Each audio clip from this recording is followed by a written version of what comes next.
Hello and welcome to the Dungeon Masters Guildhouse. This is a weekly podcast where I, your host, Matthew Whitby, sit down with people all across the DMsGuild, Tabletop RPG, and surrounding awesome space of people. And speaking of awesome people, I'm joined by Jess Pendley. Hello. Hello. How are we doing this fine afternoon? Pretty awesome, actually. It's funny you should mention that. Just doing awesome. No, dude, it's been what is it? Something of like an exciting day. This is like, so I'm recording this. I've just come off straight from a D&D session, which has been an exciting one.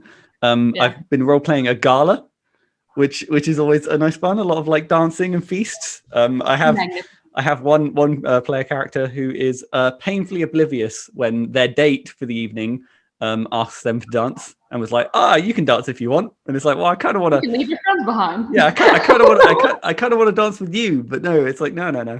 Magnificent. Yeah, but for the people listening, what might they know you for? I'm Jess Pendley. I'm one half of Underground Oracle Publishing. We make 5th edition supplements. We're very tiny, since there's only 2 of us, small press that specializes in third-party D&D products. So our stuff primarily is all of it is on the DriveThru RPG. We did work on a supplement that's on the DMsGuild currently with some friends of ours. But yeah, mostly we release through our Patreon and then follow a week or 2 after on DriveThru. Nice. So I guess kind of the first question is kind of like what got you started? Like how long have you kind of been churning through stuff? Oh man, I guess like over like a decade. Like I started personally in 3rd edition. Wow. And like wanted to make stuff but didn't really know how to do it. And at this point, a million years ago, there was no like it would have been impossible to do what we're doing right now. There wasn't the online community available, and there wasn't like all the avenues available. Patreon wasn't a thing. So I mean, we just sort of did stuff on our own. We were building it just for our own like homebrew purposes. So I was obsessed with creating, because I loved creating characters and stuff. That was like super huge for me. And I was like, well, I want my characters to be able to do very rad stuff that is not available currently in the books, which is saying something, because 3rd edition had a lot of fucking source books out there. Yeah. But yeah, so I would say right there is where we really started like putting our world together, because we had our own setting that we wanted, and our own cultures and our own versions of elves and everything that we really wanted to dig into. And I think like the very first thing I made, which is great because I actually got to reapproach it and publish it for Underground Oracle Publishing. And it's such a small thing, like in our entire catalog, but it was so important to me because it was literally the first thing that I made. And it was like, it's called a holderkin. And it's just like a transmuter basically made a familiar after a beholder. So it's just like a little beholder friend that you can have.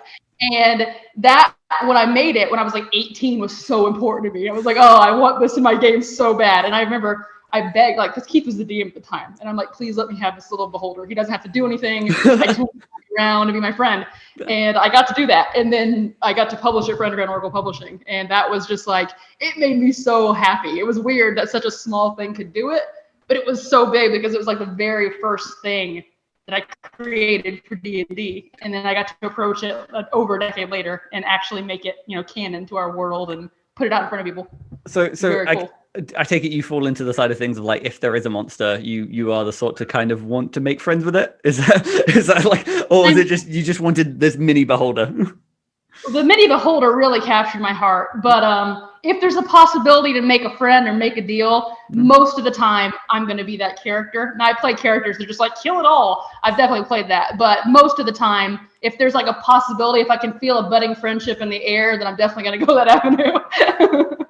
I was going to say, so I must admit, I'm always fascinated when people say that they've come from like some of the early editions, because what I guess one of the appeals of like 5th edition in particular is always been the kind of, I guess, the ease, like ramp on access of like how easy it is to kind of get behind. Like I guess in your own like experience, like how vastly different is it between like 3rd to 4th to like 5th now? Now, I don't want to disparage any of my 4th edition friends out there. Yeah. When 4th edition hit the scene, I made an abrupt turn to Pathfinder because it was basically 3.5, But the difference between, so I could talk about the difference between like 3rd edition and 5th edition, and it's huge. Mostly because there was such a, fifth edition is so easy to pick up and run as a DM more than any other edition, I think, at all. Like, they really did a good job. Now, it's missing a lot of little micromanagey things that I liked personally about third edition, like massive amounts of skills. I would really love that.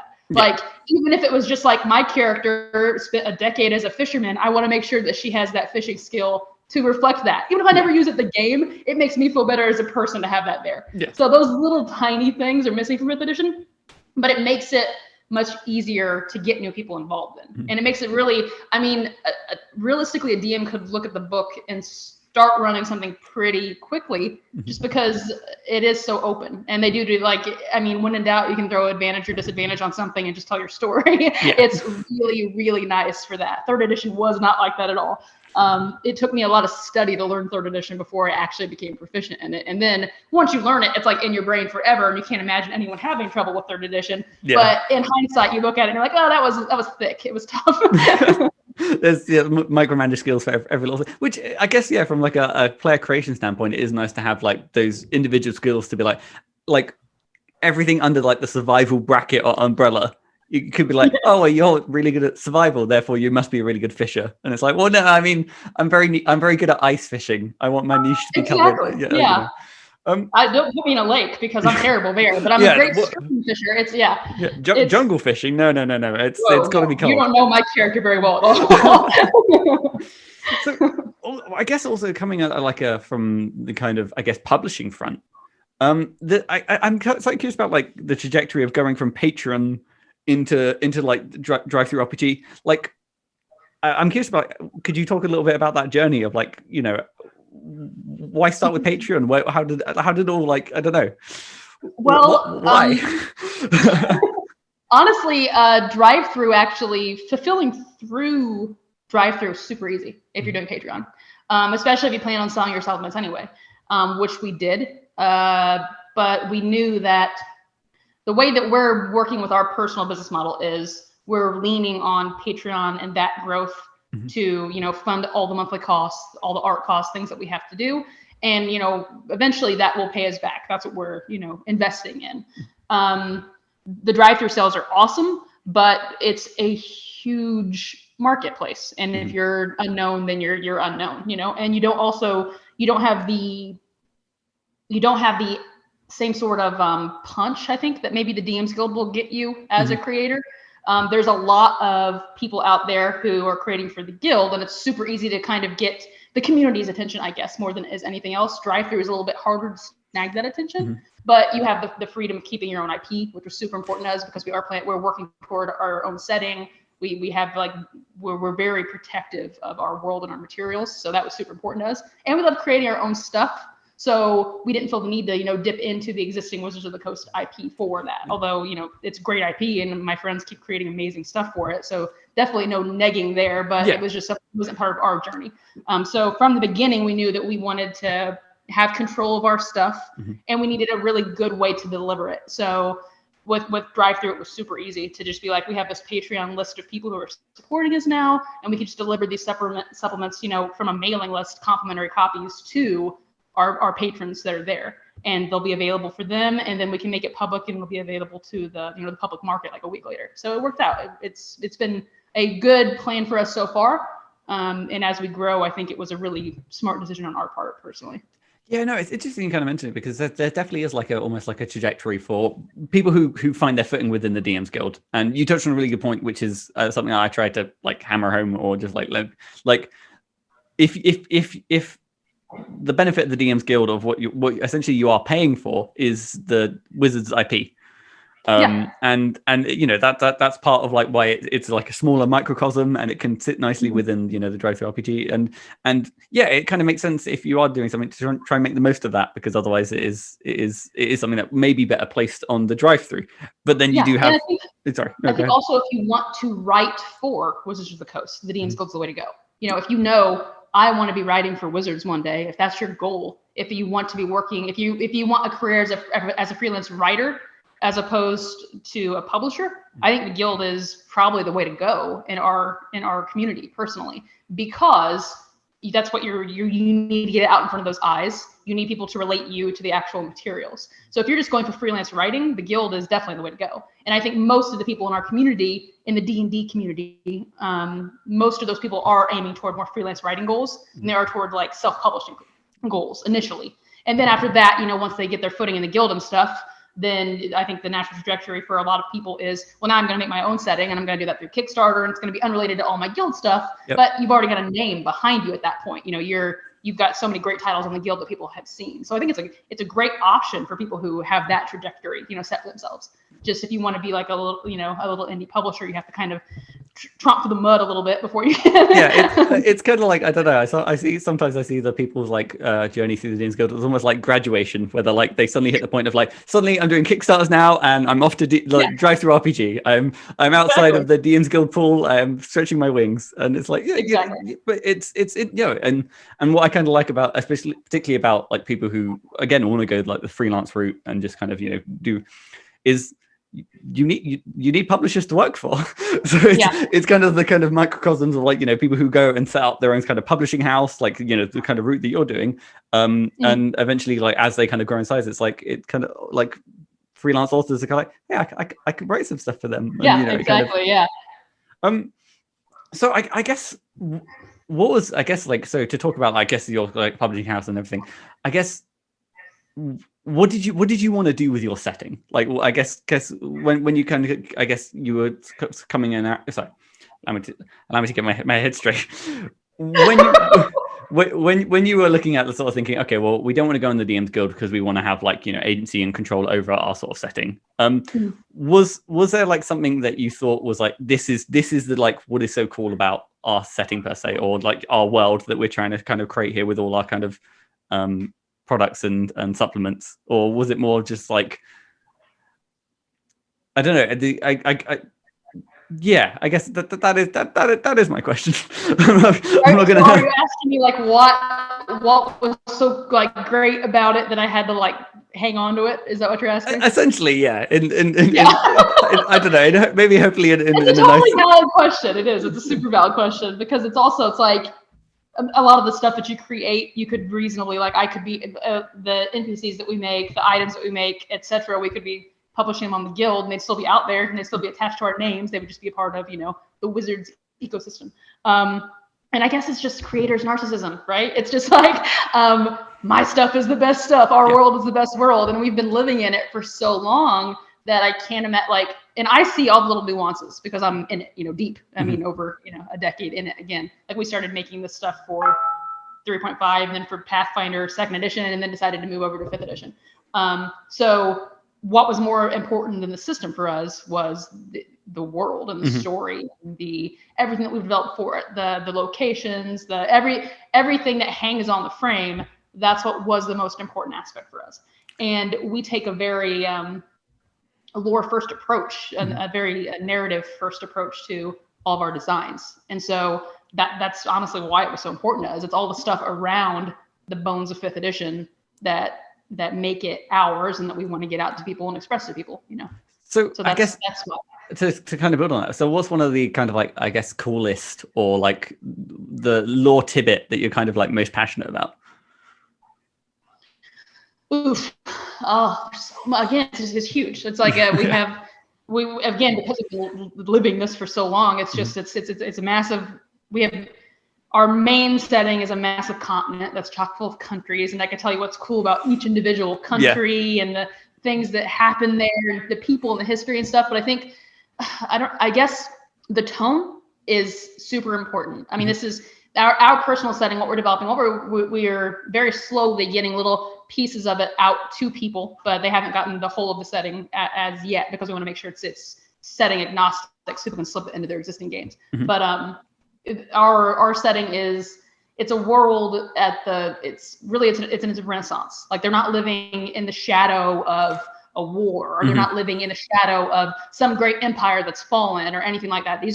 This is a continent full of heroes and adventurers and of people who are really approaching like the cusp of their civilizations in every way possible. So it opens up a lot of awesome possibilities, and it's created a lot of really great storylines, and just a really fun tone to adventure in, because it's like, yeah, there's could be these dire circumstances that we're working in, or, but at the same time, there's all these amazing things that are happening that you can take part in, that you can be a part of and drive forward. And I think that tone is probably one of my favorite things about it. Yeah, because it's kind of nice to have, I guess, the kind of almost like hopeful, or just kind of like the kind of one like the wondrous adventures where it's a case of like the world is just rife with just adventure, and it's not necessarily that like doom is coming. It's just a case of like there's just everything's happening, and it's kind of everything's happening. And sometimes that adventure is super dangerous, and sometimes that adventure means that you're fighting like horrible fucking monsters and demons and undead or whatever, but it's still. Overall, it's that, there's so much possibility. It's just the world is rife with possibility. And I love that personally. I really do. Yeah. So then I guess my next kind of question then is kind of dig a little bit deeper then about your like creative process. You kind of mentioned how you start from almost like a narrative point when it comes to your designs in particular. Do you mind, I guess, digging a little bit deeper about like how your ideas start? So like when you come to sit down to write like a new supplement, what's the first thing on the page, So the first step, because Keith Pendley, who is my husband and the other half of Underground Oral Publishing, we conceptualize a lot of stuff constantly. And again, a lot of the stuff that people are seeing now has been just in existence for a very long time now. But we're still coming up with new stuff like every day. That's just what happens. We live alone in the middle of the woods with our dogs. So basically it's people on the internet and D&D, and that's it. But it's one of us will have an idea, or it might even be something that crops up in one of our home games or something. It's just like a little spark of an idea. And then it will kind of ignite something. We'll just start digging into that and going like, okay, how does that apply to our world as a whole? Does it apply to our world as a whole? If it doesn't apply to our world as a whole, how can we make it appeal to people who are playing in other worlds or whatever, different small things like that. So the conceptualizing is very organic, and very much it grows out of that relationship between a DM and a player, because both people are driving that story of whether it's your home game or whether it's, you're playing one of the settings or something. That back and forth is what is going to drive that story forward. And that's super important to us. So we always have that conversation. And predominantly Keith has been a dungeon master in our games, and I've been a player in our games. So we have a really great back and forth in that way, So that is the very first step of the creative process, is to go, okay, how is this going to alter our world? How is this going to alter other people's games for the better, for the worse, if it's some sort of disgusting monster? Like, how is it going to impact? What's the impact this is going to be? Very first step. And basically we sort of look at it as more of instead of a mechanical approach, initially it's very much a story approach. If I was watching this on TV, if I was reading this in a book, how would this play? How would I connect to it? If I'm doing this in a game, or if this is happening while I'm in the game, how is this going to make me tie in closer to that story? How is this going to pull me in deeper? And that's super important to everything that we do. So that's like the first step of the conceptualizing for us, I would say. So it sounds like, again, I must admit, I do really like the kind of, I guess, the quote unquote cinematic approach. Yes, I suppose, because if you think about it in terms of like when you're putting content as a DM, when you're putting things in front of you always do have like the idealized vision, like almost like the cinematic camera pan of like this dynamic, like climactic moment, that kind of. And I kind of agree with that. How sometimes you can kind of have these moments, and the mechanics should kind of support that. And sometimes it can be harder. Again, it is sometimes harder to start from the mechanics, to be like, oh, that would be really cool to have this sort of ability, to then try and get the narrative wrapping on top of that. Because at the end of the day, it can be done. And like I said, I think that's kind of what's interesting sometimes about the subclass design as a separate. Sometimes it can be that kind of like mechanical first. This is a kind of satisfying thing, and then comes the kind of narrative dressing. But for things like encounters, characters, items, and all that sort of things, I 100%. I think the kind of narrative first, trying to imagine the kind of cinematic impact, and I think impact's a really good word for it. I'm curious as well. So I guess you've mentioned this. I mean, that is, I guess, could be sometimes hard to balance, where obviously you're coming up with things that would be, again, sit nicely and have good impact within your setting, but I guess you always do have to be aware of, like, again, making something like setting agnostic. Yes, and from everything that we're putting out right now individually is definitely setting agnostic. Now, I think if we have a hallmark, I think our hallmark for anything that we make, no matter what, is always that it's just packed as full as possible with lore and flavor. That's our thing. That's what we do. So even if it's something that's just a subclass, like our subclass is still, and I'm really into this. It's not some people's thing at all, which I understand, but like, we are not afraid to like dig into a niche for a subclass and just be like, this is what you're good at. And if you play this in a game that doesn't do this, that's a bummer for you. But in that game, you're magnificent at this thing. And all the mechanics are impacted by the flavoring of that subclass and how that subclass would work within the world. If you were that person, what would you be doing? All of that. But everything that we release is still very setting agnostic, so that you could take, and you're not going to avoid the nicheness of it or anything like that. But it is, we'll put in like a little design note that's like, hey, in Quasaloft, which is what our setting is, this is where you would be, this is how you might operate or whatever. But the rest of it is, as of now, designed to just be slotted into, you want to play this in Ravenloft, do it. You want to play this in Eberron, do it. Whatever, however you feel, if you want to play it in your home game, you should be able to do that with all of our stuff. Now, when we release our setting book, obviously it'll all be like flavored for Quasaloft specifically, but we want to make sure that as we're listening to these small bites that we do, these like locations, these, downtime destinations, items, anything, we'll use names and things like that, but it will never be something that people couldn't slot into their own games. Like, that's actually something that I kind of wanted to tap on a little bit as well, is looking at your kind of catalog as well. You've kind of got quite like a diverse range of, like, again, a little bit of everything. Is it the case of you just kind of just the ideas that you can't, like, they're kind of like you just have them, or is it the case of like you're just trying your best to kind of diversify and just try a little bit of everything? There's specific things that we like to make sure that we're getting out there with a fairly consistent cadence. So creatures, player options, specifically archetypes, things like that. We want to get out what we call like downtime destinations, which are like places that you can visit during your downtime. New taverns, spas. We just released like a big, a magical, bathhouse. Nice. All these different places you can go to. Extraordinary locations are just like areas that you could slot into your game. So like we have one called Ice Hall. That's like this really great mountainous area. It could go anywhere. I know where it's at in my world, and I dropped the design box to let you know where it's at in my world, but it could be anywhere that's cold in your world, So there's some, and then there are things that we just, honestly, it's like, we love this, it's very cool, and we get a wild hair and we want to just get it out there in front of people. So sometimes we release some pretty off the wall stuff that I don't even know is gonna, I might be particularly proud of, but it does absolutely nothing on DriveThru, and it's just because people are like, what the fuck is this? Which I'm fine, our patrons love it, but it doesn't necessarily capture the attention of your casual buyer or whatever. We do. No, sorry, I was just going to say the thing that I was going to add on is the fact that, like, I think what is useful about, I suppose, diversifying your portfolio. Portfolio, it's very, very very adult. So I like that. But no, I mean, it's the case of like when you're creating content for DMs, I think, like, if you think about it, like at like any sort of like table, a DM is only like one fifth of the players. And it's hard to think of, like, well, DMs are the ones who are probably buying the supplements.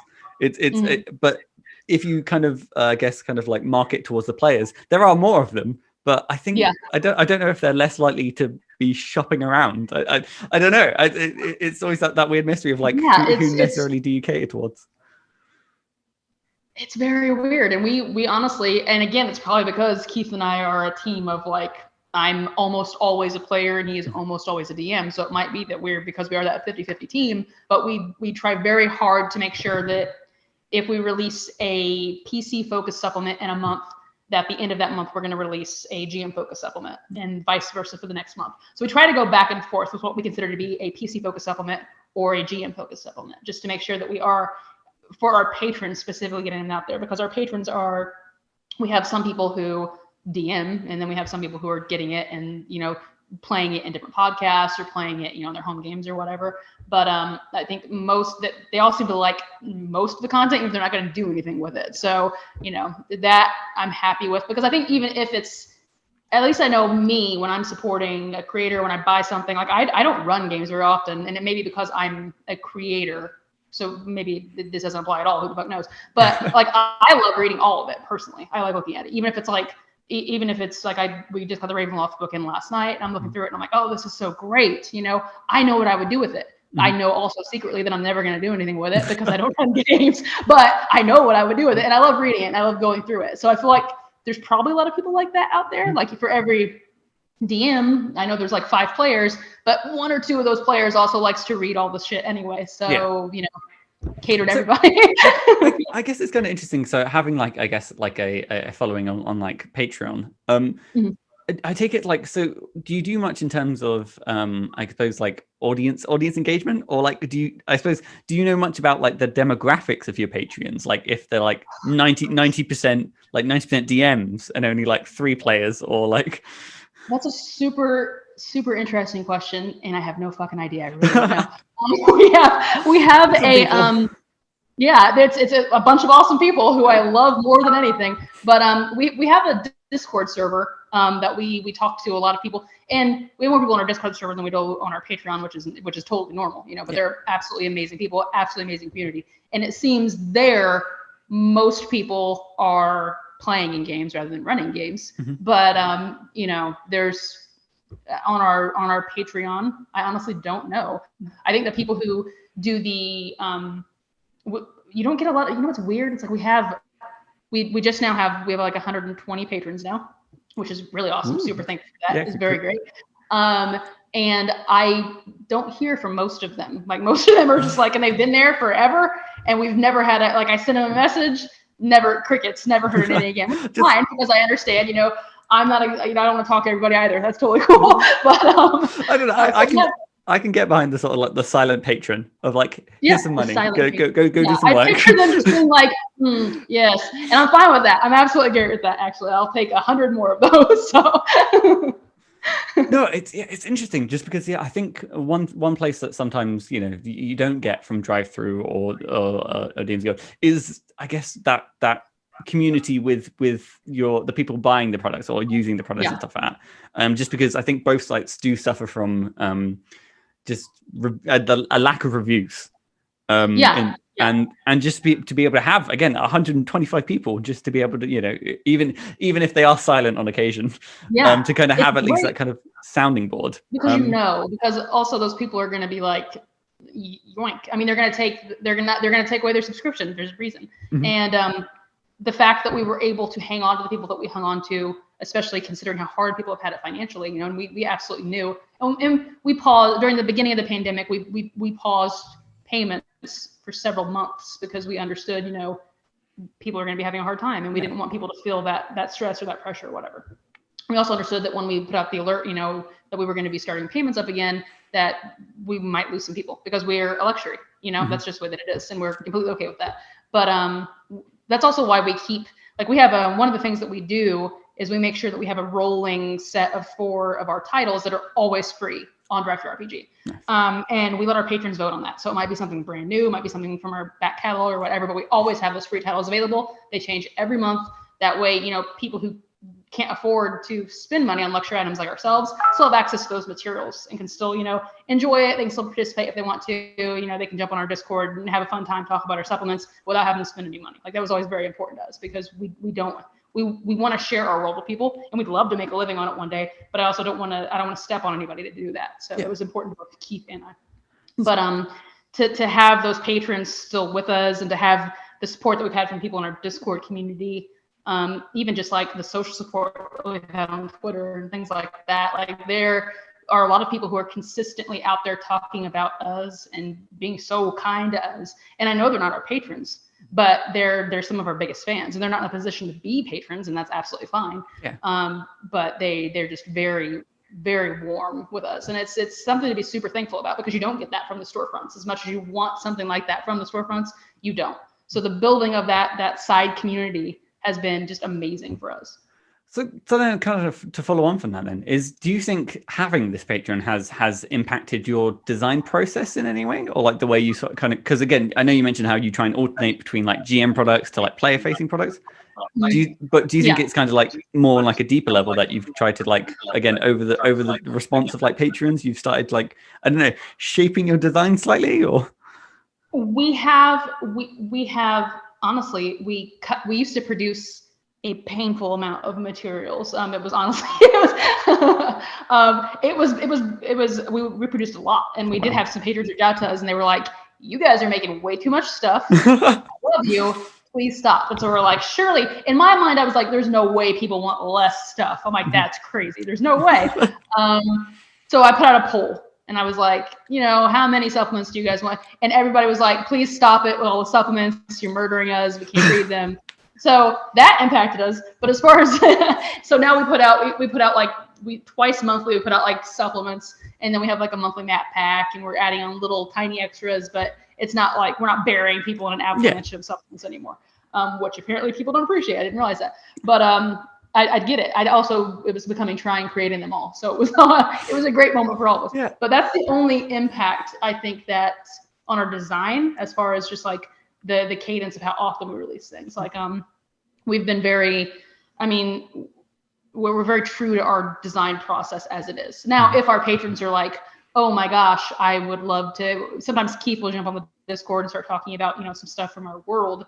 And then people are like, oh, that sounds amazing. And then I suddenly have to shift the editorial calendar around because we got to get this out in front of people tomorrow. And I'm like, so that does have an impact because you get super excited by the other people's excitement. Yeah. And so then you're like, well, we were going to release this 3 months from now, but now let's move this up as soon as we can because people are, they want it. And so that I would say has had an impact. Like the excitement is very contagious, but as far as just like how we're creating them, no, that's, for better or for worse, we create something like the way that we do, and our people who like it really, really seem to like it. And I get that it's not everybody's cup of tea either, because it is very, we're not afraid to lean into a niche. We're not afraid to make sure that the lore is there. We're not min-maxers at all. And in the way that we play our games or in the way that we design. So for some people, they love those sorts of games. And so they're probably not going to like our materials as much. But as far as people who really want like, all that flavor, we were able to put that in there. So. No, it's awesome. It's kind of, especially sometimes like if again, working on an individual project, sometimes it is, you reach that slump. And I suppose being able to have a community to kind of chat a little bit about it and to get like this sort of like energy boost of like, oh yeah, it's coming out. Like I promise, I'm not. Exactly. Yeah. It's like whether we're ready or not, it's hitting there.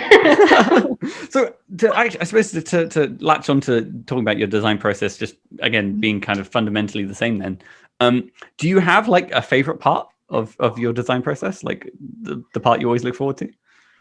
You know what, actually, my favorite is designing archetypes. I absolutely love designing archetypes. Yep. Like that's like, I don't know, I just love it so much. I don't know why. Like I love, because Keith will have these ridiculous ideas, and he's like, this character has to be able to do this. Mm-hmm. And I'm like, we can't possibly do that with his character. It'll be the most broken archetype in the world. Like it's a lot of back and forth. We get very passionate about our designs, and I'm like, this is gonna ruin us.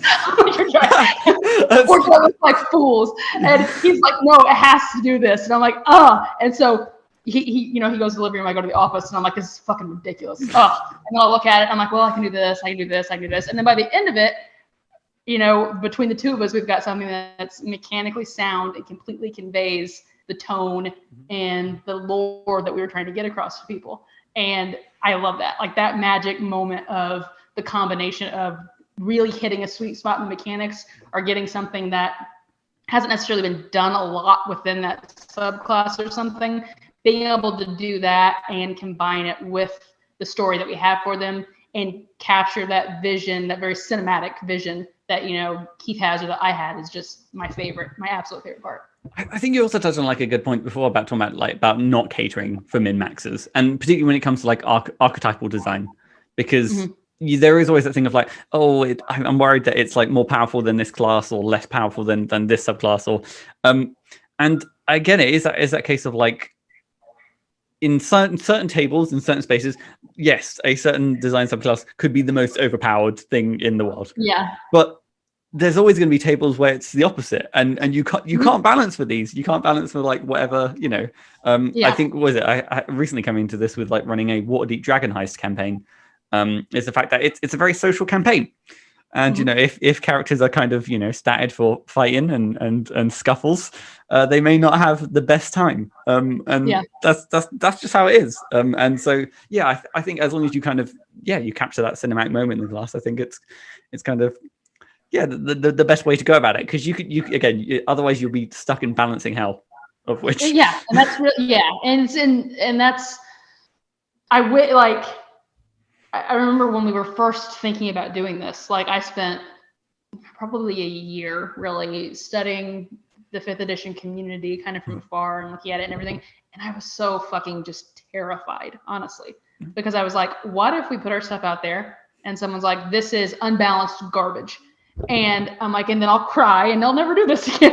It'll ruin all of our dreams. But I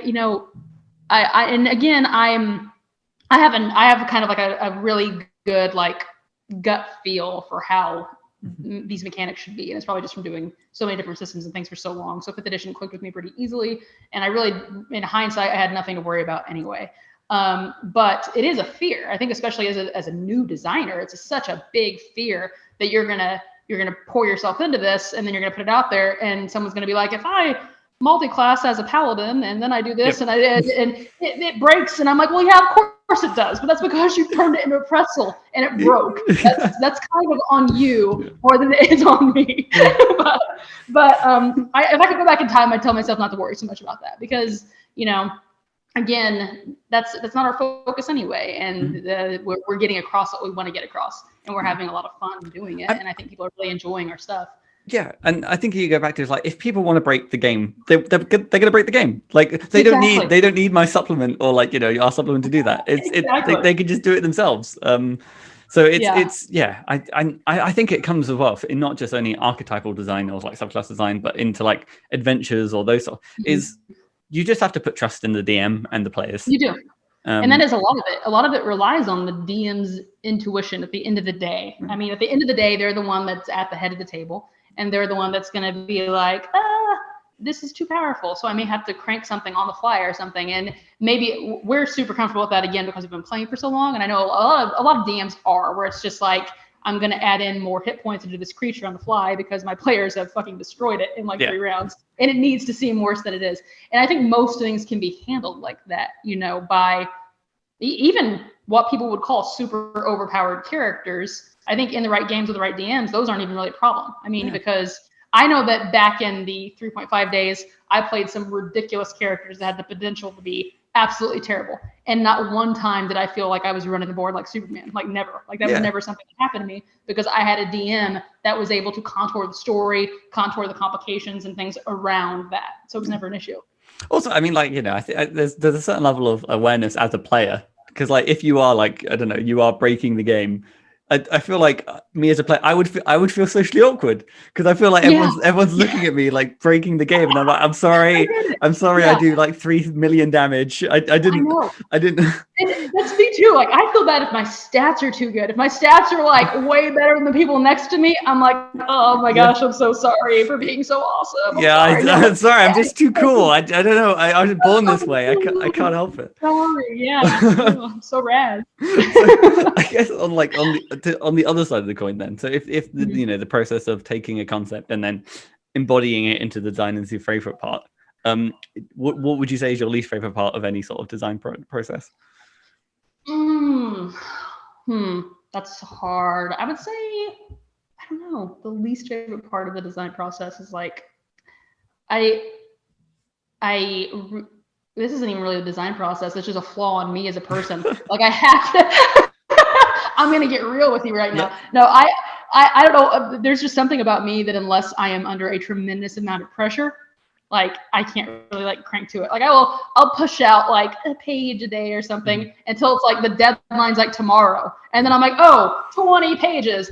And no matter how much time, I know that I'm going to wait till the deadline that I have marked. And then that's when it's going to come out. And I wish, that's my least favorite part, is that I have to have that. Like, and I've tried to fake it and trick myself and do it. It just doesn't work. Like, I have to have be under the gun in order to work efficiently, and it blows my mind. It doesn't matter if it's 20 pages or a page, it's getting done at the same time at 6 feet. I have the exact same thing of like, when it comes to like, I don't know, like commission work, I'm on time, I get it done, I meet the deadlines. If it's my own projects and stuff like that, I'm a lethargic. I'm sluggish. There is no amount of like bribing of like, oh, if I write this chapter, maybe I can buy myself a sandwich, or I don't know why that's my go-to. I know I'm a liar. I know I'm a pushover and a liar. Nothing bad's gonna happen. Yeah. It's just I know myself too well. I've got no spine, and I know it. I've got me pegged. Exactly. And honestly, that was the best thing. That, and this is super selfish, but like what really kicked my writing into gear and things like that was the culpability of knowing that people are paying me monthly for work. It's like, this needs to be done because this has to be polished, this has to be play tested, this has to have art. All these things have to be done in a row so that, you know, a few months from now, this is in the patrons' hands who are paying you for it, and they're paying you based on, you know, faith that you're going to deliver these materials to them. And that was, I think that's another benefit of having Patreon. It's a benefit and a negative. It's a benefit if you're someone like me and you cannot react without that sort of pressure, is that I know that there are people who are waiting for me to deliver. Yeah. No matter what. It's not just me and Keith here, and it's like I can kind of relax and then get up on the DriveThru like whenever. That's not the case at all. We have people who are waiting, and they know that, you know, the first and third Friday of every month, a supplement is hitting them. They know that a math pack is coming monthly. They know these are things that have to happen. And that was the best thing that happened to me as a creator, was that culpability. Because I didn't realize that I did realize, because that's how I operated through school and for my entire life. It was like, if that deadline was not staring me between the eyes, I didn't get anything done. And having that extra culpability really helped. Like, it really pushed me forward. So yeah, if there's anybody out there watching this in the same position, start a Patreon. Yeah, get 100 like people just breathing down your neck every day. You just worry about it and worry about it, and it's hell, but you'll write it. No, hearing it out, that does sound like a healthy coping mechanism. I think that's no, I was just trying to think of like ways that I could try and trick myself, and I think the only way I can really get around it is if I, like, again, some editors that I've worked with before, they have so much work that you kind of need to like pre-order them or like pre-book them. Yeah. So I think for some projects, I think I might need to now, I need to pre-order an editor before I'm done writing. So then I still have that deadline. So that's something I might try. I think that sounds more my level than, again, the 100 people breathing down my. I don't know. I might try it. I think the problem is I feel like once you start having 100 people, like, you know, expecting, how do you can't really turn that off, can you? No. We're in a long haul. I'm going to be doing this until I die, especially on annual subscriptions. That was a big deal for us, because I was like, now we have people who paid for a year of work up front, and that was amazing. It was amazing because people were willing to do that. Yeah. I mean, that's a huge amount of faith to put in people. And I, again, deeply honored that there are people that would do that. It was also like kind of a next step for us, because it's like we agreed together that we were not going to even allow that as an option, you know, until we felt secure enough in knowing that, you know, we're in this for the long haul. Yeah. And we're going to be around next year. Yeah, exactly. For at least a year, you guys have us, definitely. But yeah, so we did that, and it was a big moment for us. Like, personally, it was also a little terrifying, because I was like, oh my God, we have people who paid us for a year of work up front. It was amazing, though. I mean, and I'm really happy about it. But yeah, it's a little extra pressure that we needed. Like, you have to have it. But to be honest, like, I felt just as much pressure when we got like our first patron. I was like, oh God, somebody watching it now. Yeah, I got to deliver. The difference between one person and like 100 people, it's surprisingly not that big. It's like, yeah, it's not. Honestly, like, I was just as terrified at one. I was like, I can't disappoint this person. They're everything to me. So then I guess to pull back and like look about, you know, across everything, then is there like a particular lesson that maybe you wish you'd learned from like when you started to where you are now? Yes, don't be afraid. And that's really the biggest part of it, is you're going to put out stuff and it's not going to land well, because, you know, maybe people don't like it as much as you like it, which is totally okay. That's going to happen. Or you make a mistake, you know, that's, you know, especially when you're working on such a small scale. We have a staff of 2. That means the 2 of us are handling everything. Mistakes are going to get made because we're human, you know. And before we started doing this, that was the end of the world in my mind. I was like, people are going to, you know, throw their hands up. They're going to walk away from us and be like, what fucking tools? Like, I don't care about them. But that didn't happen. And people have been so warm and welcoming. And if you're really, we work very hard on what we do. And I personally think that work shows. And having people recognize that has just been the greatest joy. And I remember, it's a long time ago, but I think Oliver Darkshire, he did a tweet or something, and I'm going to butcher this because I can't quote it, but I remember the essence, but I don't remember all of it. Yeah. But he put a tweet and he was like, it was like my beginning stuff is garbage, is basically what he said. He's like, I put out a lot of trash to get to where I'm at right now. Mm. He's like, and the key to doing that was to just say, fuck it, and just do it. Like that was the key to doing it. And that was incredibly inspiring to me because as, I'm not nearly as cool and laid back as I would like people to assume that I am. I'm constantly wound tight and worried and just like, at any moment the bottom's going to drop out and I'm going to lose it all. And if I don't immediately put my best foot forward, it's not even worth doing, And that's just not the case. And people are so much more forgiving, and I think people are so much more willing to allow you the room for growth, because even though we worked incredibly hard on on everything that we did up to this point, I can look at the stuff that we released in the first 6 months and the stuff that we've released in the last 6 weeks, and it's a world of difference, both in the quality of my writing personally, both in the quality of, the risks that we were willing to take, and the quality of, the art and the layout. Everything that we've done up to this point has been because we put ourselves out there and people have allowed us to grow and to continue to grow in front of them. And I don't think enough, especially small creators, realize that there's that room out there, that you just have to find your family, your people, your little, the people who are going to support your work. And it's not going to be the end of the world to them if you make like a little mistake. They're going to allow for that. And they're going to point it out and say, hey, you misspelled this. And you're going to be like, oh, I'm a fucking tool. And you're going to fix it. And they're going to be fine with it. No, I mean, in terms of on mistake front, I mean, like you look at I don't know, like multi-million productions and stuff like that, and there's still mistakes that slip through the cracks. Still, yes. And you can't. I was looking through the Sword Coast book the other day, and I picked up something, and I was like, ha! Yes!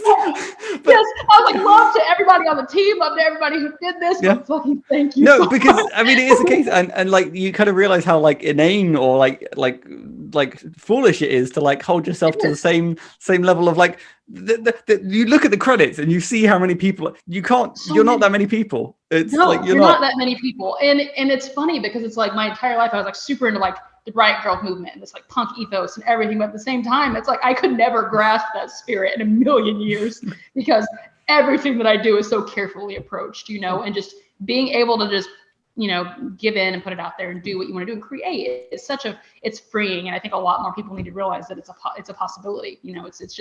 It's scary, but it's worth it. And I think it is kind of hard to grasp the concept of I will get better over time by just putting myself out there more. Because it's not, you never see it in the moment. And it's funny enough, as we're kind of chatting, this is my second year anniversary, kind of roughly May is I've not got it down to the date or anything like that, but May is my how many hours have you been doing this, Matthew? I have it documented. I just don't, for everyone's sake, I just don't want to oust myself. But yeah, May is my anniversary month, where now I've been doing it 2 years, and as kind of a capstone, I kind of bundle everything that I've done over the last year, and looking at it, it's hell yeah, I've got better. I've the whole year I've grown, and it's scary to think that I'm so proud of this stuff now. This time next year, I'm gonna look like a chump. I'm gonna be exactly. I look at our stuff and I'm I sometimes you have to, and sometimes you guys, especially when you're doing stuff, and I mean we do this. I have a full-time job, but then this is another full-time job on top of it. Yeah. And it's a full-time job for Keith. And so it's when you're in it that deep, it's hard to take a step back and go, look at everything that we've done so far, because you're constantly looking to the next thing that you're doing or the thing that you're currently doing. It's always you've got that pipeline set up and you're constantly attacking it. And so it's hard to take a step back, and sometimes I take a step back and I look at everything and I'm oh, my treasures. I look at it, I'm oh my gosh, we have done so fucking much. It's been so awesome, and even though we're not doing this as a living yet, you see that potential, you see that glimmer, and I look at it and I'm and I have people sometimes ask me, they're what's your favorite supplements? And it's a completely different set now than it was, half a year ago. and it will be completely different a half year from now, because I will look at what I'm currently fawning over and go, oh, Jess was fucking scrubbed here. She did terrible work. Current day Jess, though, knows what's up. And it'll be the exact same thing. And I would love to get to a point where I'm, completely on board with what current day and future Jess and the past Jess, they're all one. I'm waiting for that moment of nirvana. It's a fucking long way away. So now I'm just like, I very much subscribe to like the future Matt better have his shit together, because like past Matt's really letting the side down right now. Past Matt, no. So I don't even like the guy. Like honestly, he's the but no, it's funny because like I suppose like another like side of it that like is hard to correct is as a I suppose as like it's weird calling myself a freelancer, but like as a freelancer, there's stuff that I've done writing for it like about 6 months ago that isn't even out yet. And it's that case of like when it comes out, it's like, oh yeah, I've changed so much since that, and it's like weird how like you can get caught in these like small like microcosms of like projects that like take up so much time. It's weird. I think that's something like for me, because I handle all the editorial administrative functions for us. Mm-hmm. So for me, I'm just an omniscient being of like, this is what's coming out here. This is what's happening here. It's, so I have a bird's eye view on everything that we're doing, where we're going, what's coming out when, what we've done. It's much easier for me to get a hold of that. Yeah. But like I have friends who are freelancers, and it's just like, A, everything I'm doing is under NDA, so we can't talk about it. And B, I wrote it 6 months ago and it's still not out yet. So whenever it comes up, they'll be like, oh, this came out today and I'm in it. And I'm like, why didn't you tell me that you were in it? And like, I forgot. Yeah. I mean, I have the weird thing, like I feel so bad because I've had it once or twice where I've had people like come on this podcast to kind of chat, and they're like, oh yeah, we were on X together. And I'm like, we were? Like what? What? Why did I not know? Oh, shit. Yeah, that's crazy. It's Well, I suppose talking about like the kind of community and friends as a whole. Are there like who are like some of the people in the I suppose the tabletop RPG community that like particularly inspire you? Oh, that's a tough one. We have, the community that we've managed to dig out for ourselves as just the underground that we call it, which is just like our Discord. It's very small, but it's super positive community, super welcoming. Everybody that's there is just fantastic, and they're so encouraging all the time. It's hard to not like drop in, and then in a few hours you're like, I can fucking do anything. Like it's amazing. It's super great. As far as like creators go, and again, there's so many cool creators in the community too. So many cool creators. I would say there's two in particular that I lean on pretty heavily, like as far as like bouncing ideas back and forth. There's the amount of like Kayla Bands. She's it's a whirlwind of productivity. It's insane how much she puts out. It blows my mind on a consistent basis. Like people are always like, you guys put out so much stuff for Underground Oracle. I'm like, if you knew what Kayla is doing, you would not think that we were anything. Like she's on other people's books. She's got adventures going. She can churn out adventures so fast, it blows my mind, and they're great. And she's an amazing storyteller, everything. So Kayla is right there. Christopher Knapp is another one, and he does TBM games, and he creates some of my favorite, like I told you before, I love subclass creation. I love it. Chris creates some that I'm just like, I'm jealous that that's not mine. Like, I get like this just burning envy in me, and I'm like, oh, good job, but I'm like, oh, me. And his mechanics are great. He takes really original approaches and things, and like he's not afraid to like lean into a niche, and so he releases some super great options from angles that like I wouldn't personally think of, or that I know other people don't necessarily jump on. I mean, they're just very sound designs with very cool approaches. So I would say in inspiration-wise from creators, Kayla and Chris, those are my two go-tos. But I mean, the community as a whole has honestly been so good to us. Like I feel lucky. I really do feel lucky. Like we, and maybe it's Keith is like super sweet. So on Twitter, everybody's like, oh, Keith's like a big teddy bear. And that's probably carried me a long way because I'm not so sweet. It's been awesome. It's been really great. No, I again, always, anytime I ask this question, I always echo the statement of like, we got like, again, the tabletop community around the DriveThru and DMsGuild. They're a good little bunch.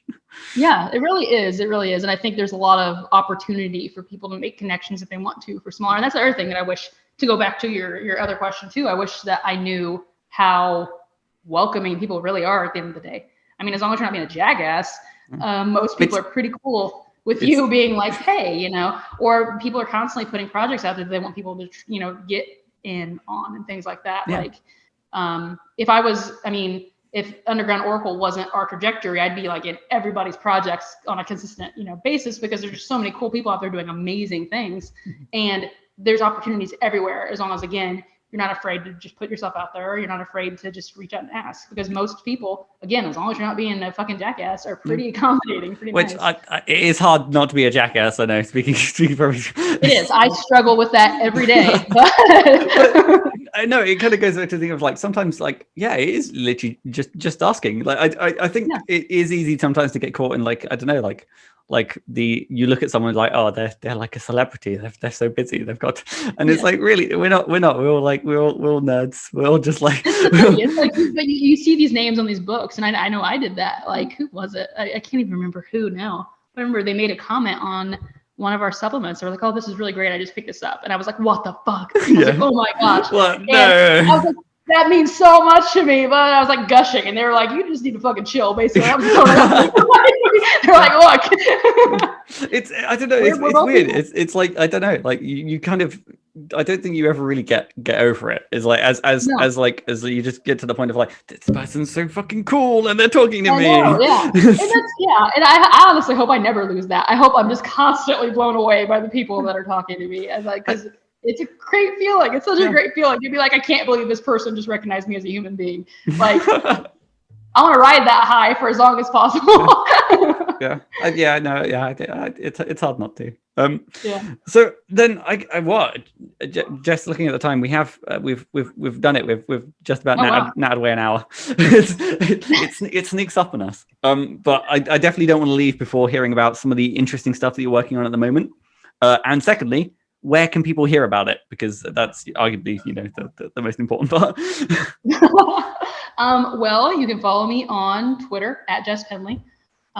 We're constantly on Twitter. You can jump onto our Discord. My link tree is in the Twitter profile, so you can just pop on there and get on the Discord. I'll throw a link in the description to the link tree. That's good. link. I started a newsletter recently called Unplaytested, and it's just a very cool way for me to throw out weird ideas that, you know, either don't fit into the canon of what we're currently doing, or are literally still going through playtesting and waiting for their moment to actually enter Underground Oracle playtesting. But it's full of, like, I just recently did 2 issues, and I did a Riot Girl based sorcerer archetype. Heck yeah. And I did a Sea Witch Warlock archetype. So it's all very cool stuff. And I also cover different people in the community and what they're doing. I also talk about Underground Oracle news, because I'm trying to feed myself. So diversify. Yeah, but the newsletter's completely free, and it's always got some new stuff in it, and it always has highlights of cool things happening in the community. You can't argue with like a free subclass. No, yeah, I mean, you can, and people do, but you can, you shouldn't. This goes back to like, don't be an asshat, you know. Yeah, exactly. Need one of those really nice like propaganda posters. It's like, don't be that guy. Don't be an asshat. Yeah. As far as what we're working on now, I mean, we're constantly working on stuff. The build up that we're right now, we're really trying to drive up our patrons so that we can kind of move to that next level, so that we can really start releasing bigger things. We plan on jumping in on our first Kickstarter within the next 6 months. It's still, you know, but so that's it won't be for our main setting as of yet. So it'll be our first little baby step. Testing the waters. Yeah, testing the waters. Yeah, but we're getting ready for that. We just recently got some stickers in that we're going to be giving our patrons, so very excited about that. Nice. A lot of really cool stuff. I have a book actually coming out on the DMsGuild with Kayla. Kayla's the head of Kayla Bands. It's called Dark Reflections. I think she talked about it a little bit on the episode that she was on. So this is like the sort of like princess tales gone spooky. Yes, exactly. And it's got a really cool creative team on it, and it's going to be really rad when it hits the DMsGuild. But that will be another little name of my thing of mine on the DMsGuild. Nice. But yeah, so that's what we've got cooking right now. We've always got something. I mean, like I said, we release stuff constantly, so we're working on a million things at once. This Friday we have that's very exciting. I'm gonna talk about that. This Friday we have one of our like really core races that goes all the way back to like the very beginning of our setting. We're going to be releasing publicly on Friday. So our patrons will get it this Friday, and then the following Friday it'll be listed on our storefronts. But I'm very excited about it. I mean, it sounds like for a constant and steady stream of content, your Patreon is the place to go. Yeah, it really is. And I don't want to shill myself too hard here. But, we're in the last minutes of the podcast. Now's the time for it. Our Patreon is we have 3 tiers. The first one is $1.50 a month. What that does is it gets you all of my unplaytested PDFs. So the stuff that we release for free, you get a PDF version of that. You get the monthly map packs, and you get to vote on Patreon polls to see what new free titles are coming out to the community. So it's a good way for people to just throw in like $1 to support, but then they also get to influence what free titles are coming out. So they can grab those as well. $3 gets you all the monthly supplements that release. And then the $6 tier gets you everything as well. Plus you get like our entire back catalog on Shard Virtual Tabletop. Plus we keep adding new things, like we just added, you're going to get quarterly token packs that feature art of like our races and things like that. So it's an ever growing thing, but it's for, $3 or $6 a month. It's really hard to beat. So price as a sandwich. Yeah, exactly. Like a really shitty sandwich or hours of D&D fun. Well, I was thinking in terms of like, US to UK exchange rate. £3 is like a whole meal deal kind of thing over here. So it's like top quality. That's like, it'll fill your body. It'll fill Well, Jess, I can't thank you enough for taking some time to sit down and have a chat. I appreciate it. This is awesome. It's been an absolute blast. I guess I've been Matthew Whitby. You can find me at Whitby Writes. I've got some stuff coming out, maybe nothing this week, I don't think. There'll be, actually tell a lie, I've got some I did some subclasses, and there's some funny curses, so check in the description for both some Van Richten style product stuff that again it's mainly collaborations that I've been involved with at the moment. That's awesome. Some good when you say stuff. Curses, do you mean like curses like hexes, or like fucks and shit? It's a big book of fucks. It's actual curses. Although now I probably have to go away and write the big book of fucks. But I don't know. Please let me know about that one, actually. But the only other question I really have, Jess, is how do you end a podcast? I've been thinking about this. It's a very serious question. I think the only way to properly end it would be, and this is my ideal, right? Okay, I don't know if you don't have a budget, but it would be a star wipe out, but then slowly a star wipe back in. Instead of us on the screen, it's like a dog on a skateboard. That I can do. And star wipe.